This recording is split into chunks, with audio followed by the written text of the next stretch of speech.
Alright, let's apply a preset, bump up the exposure. I think I want to have a little bit more punch with the colors and the contrast, so we're going to try out the second one. I think that works well for this photo. I want to get rid of this road, so let's hit R so we can pull up the cropping tools. And if we want to balance out the aspect ratio a bit, which I don't think it needs, but we can do that, hold down Alt to drag in both sides in tandem. And let's leave it like that. I want to make sure my lens corrections are in place. And we can make this grass a little bit better, even though it looks great. Let's bring down the luminance of these hues a little bit, and we can also push the yellow hues a little bit into green. If we turn off this panel, we can see the before and after. I don't like this little thing right here.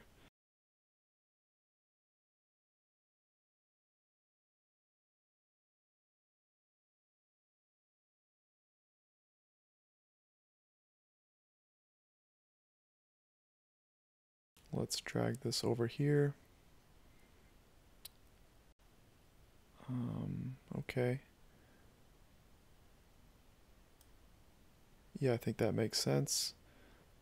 Let's go in a little bit closer and get rid of the stake.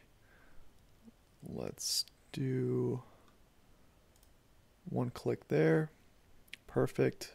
See, Lightroom is pretty good at guessing what you're trying to do. Now let's get rid of the rest of the stake here. Yep, again, Lightroom did a great job. We could definitely leave the photo there. If we want to make this sky stand out, real quick trick to do that would just be to bump up the saturation of the blues. You could also bring down the luminance of the blues, or if you wanted to really just target the sky, because there are some blues in the rest of the photo that you might not want to hit, we could get out the adjustment brush and cover the sky. Let's turn on the we got to turn up the flow, so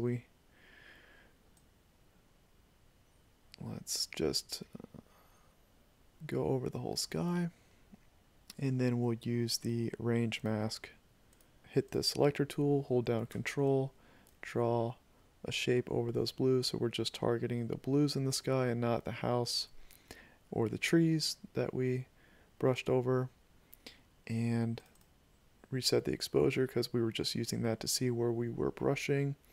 And now I can bump up the saturation of the sky if I want to. So I think I'll probably leave it right there. So that looks pretty good. If we want to see the before and after, we can hit Y on the keyboard. And I think that looks pretty good.